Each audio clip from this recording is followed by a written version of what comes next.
Hi guys! So ayan, samahan nyo nga pala ako magluto ng coffee jelly kasi kami magkaka-workmate nagkayayaan ng outing sa Villa Cristina. So eto, nagluluto muna ako ng coffee jelly kasi ito yung nakatoka sa akin. At ayan na nga, nilagay ko na siya sa isang lalagyan para palamigin o patuyuin para mamaya pwede na natin itong hiwain na maliliit at lalagyan natin ito ng gatas at kape. At ayan nga pala yung mga ginamit kong gatas. At ayan na nga yung resulta ng coffee jelly natin na nilagyan ko na ng gatas at ng konting kape. At sa paglalagay natin ng kape, kailangan tansyahin kasi kung madadamihan natin ito, magiging mapait ito. At pagtapos na ilagay ang condensed milk at kape, halu-haluin na natin ito. At ayan na nga po yung resulta ng ating coffee jelly na ginawa natin. At ayan na nga si auntie ninyo, naka-ready na. At nag-outfit check pa nga siya dyan. Ayan nga lang pala yung dala kong bag. At tara na nga, pumunta na tayo dun sa may Walter Mart kasi dun natin hihintayin yung kaibigan ko at para diretso sa kainan. At ayan nga po pala guys, yung papa ko, sinamahan niya na pala ako iatid sa may Walter Mart at siya na rin po pala yung nagbuhat ng coffee jelly dyan. Sa kakahintay-hintay ko nga sa kaibigan ko na napakatagal, wala pang dumarating na Charmaine. Sabi niya pa ay nasa Shopwise na siya, yung pala ay kakaalis niya pa lang sa bahay nila. Abay, napakagaling. A few moments later. Ayan na nga pala yung naantay natin. O diba, nakakainis yung tawa na. Char. At ayan na nga, nakasakay na kami dyan ng kaibigan ko sa badya. Papuntang Cristina Villa. Grabe yung singilan na ito ni Kuya, 100. Ayaw niya ng 80, gusto niya 100. Abay, ayos. At syempre, pumayag na kami sa may 100. Kasi hinihintay kami ng mga kaibigan namin dun sa may gate ng Cristina Villa para sabay-sabay daw kami pumunta sa cottage. Sa Villa Cristina, meron silang resort time. Meron silang daytime, 6 a.m. to 5 p.m. At nighttime naman nila, 6 p.m. to 5 a.m. So, yung kinuha ng mga kasama ko doon ay nighttime. So, yung rates nila from adult, daytime, 220 pesos. Pag nighttime, 250 pesos.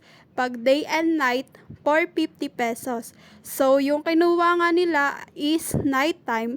Ang babayaran namin is 250 pesos per person.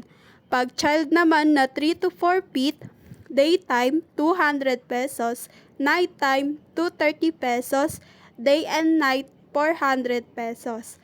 So, yun yung resort time nila dyan sa may Villa Cristina. At ayan na nga, konti na lang, makikita na natin dyan yung Villa Cristina. Located nga po pala ito sa Cristina Villa, Antipolo City. At ayan ngang paakyat baba ni Kuya Driver. Hanggang sa maabot na namin dun sa Cristina Villa. At nang makarating na nga kami dito sa Cristina Villa, ayan na yung resort nila. At nakababa na kami dyan ng kaibigan ko. At ayan nga guys, yung nakita namin magandang sunset. Perfect talaga to guys na places. At ayan na nga pala guys, yung resort na Cristina Villa. Pagpasok nyo pala guys dito sa may Cristina Villa Hotel, kailangan nyo pala dito magpa-registration. At guys, meron din pala silang mga tinda, mga chicherya, at saka mga alak. At nang matapos na nga yung registration namin dyan, binigyan kami ng tagi-isang bracelet ng Cristina Villa na katunayan na nagpa-registration kami sa kanila. At nakapag-full payment. Be, ito yung yung kukubi yung... Be, ito yung kuko. Oh, sige. Be, yung kuko na tanggal. Ito pa. Pag-ganyan ka pa. Hi guys!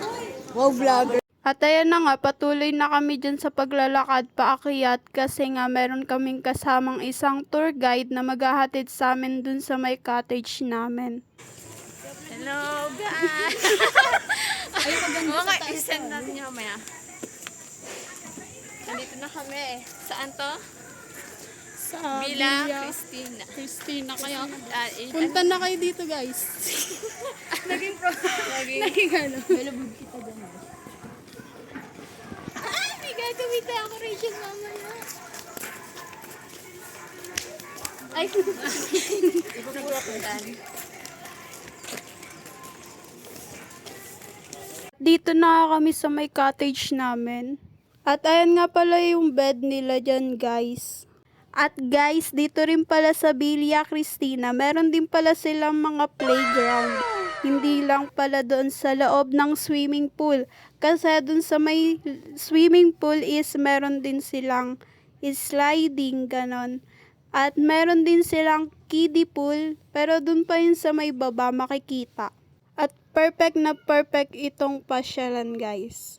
Ito nga pala yung restroom for girls. Kung i-rate ko to from 1 to 10, ang rating ko dito is 8. Why?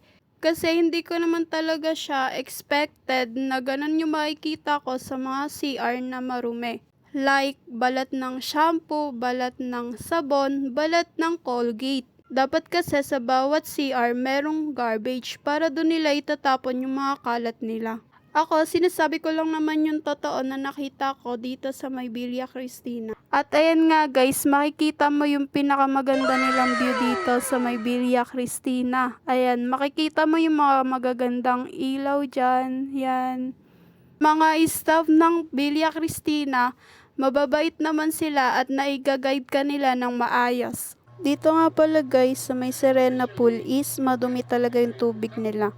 At parang hindi pa siya napapalitan or nalilinis. Kaya hindi talaga kami guys nakapag-enjoy dyan ng mga kaibigan ko kasi nga nangangati kami sa tubig nila. Siguro nga dahil sa madumi yung tubig nila ganon. At dito naman sa may kabilang pool is makikita nyo talaga na marami talaga siyang dahon-dahon. Ayan, nakikita nyo naman 'di ba guys? Sana naman nalilinis nila ito. At sana masolusyonan pa nila kung paano ito malilinis ng maayos. At para hindi rin masayang yung mga pinambayad ng customers sa kanila. At pasensya na po sa may Cristina Villa kung mapapanood man po nila ito. Sinasabi ko lang naman po yung mga na-experience namin. Dito lang naman sa pool na to yung madumi. Sa iba naman ay malinis. So yun guys, nagkayayaan nga pala kami dito sa may pangalawang pool. Kasi lahat ng pool dito is iikutin namin. So dito sa may pangalawang pool is 5 feet din siya. Kaya abot ko pa rin siya. Yun, buti na lang talaga 5 feet. Ayun. So, yan yung mga kasama ko, yung mga ka-workmate ko, yan. Sana all nakakapag, 2-piece. Char! So, yan nga pala si Charmaine. 'Di ba? Pa-picture pa raw siya sa akin. O, 'di ba? Sino ka, Jarn? At ayan nga, inutusan niya pa ako dyan na picturean ko daw siya. O, 'di ba? Sino ka, Jarn? At ayan nga, hindi pa siya dyan nakontento, guys. At ayan nga pala yung aking ka-workmate si Jaja. Shout out sa'yo, Jaja. Tignan niya naman guys. 'Di ba umisa pa nga siya dyan, oh. Oh, Pax, sino ka dyan? At kapag nga napunta kayo dito sa may kiddie pool is ayan yung makikita nyong view guys na napakaganda. Napakaganda ng mga lighting kapag kagabi. At eto na nga pala guys yung sinasabi ko sa inyong kiddie pool. O 'di ba napakaganda? At napakalinis pa. Hindi tulad dun sa may Serena Pool na napakadumi. Meron nga rin pala ditong nagtitinda ng pagkain at salbabida at kung ano pang mga kailangan natin. At ito nga palang nasa taas na pool ay karugtong lang ito ng kiddie pool. At ayan din yung nasa baba is karugtong lang din ng kiddie pool. Dito kasi sa may taas is maganda talaga yung view niya guys. Maganda mag picture pang Instagram. Dito naman sa pangatlong pool na napuntahan namin na 5 feet ang lalim is malinis naman talaga. Kitang-kita niya naman talaga guys kung gaano siya kalinis. Hindi katulad talaga dun sa may Serena Pool na nakita natin kanina na puro dahon. At ayan nga guys, kanya-kanya na kaming bit-bit dyan na mga gamit kasi nga 5 AM na ng umaga. At hanggang sa paglalakad nga namin, napansin ko nga itong zipline na to. Gusto sana namin itry ng mga kaibigan ko kaso nga sarado. Pero sa susunod na lang namin to itatry kapag nagkayayaan ulit.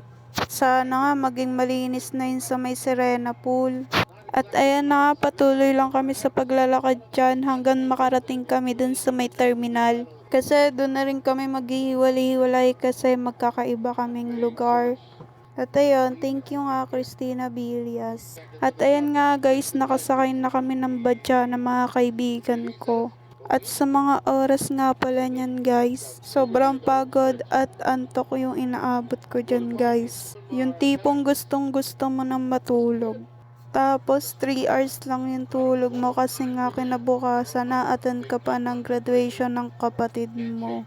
O diba, sino ka dyan? At ayan na nga guys, nakarating na ako sa bahay. Thanks for watching, bye bye!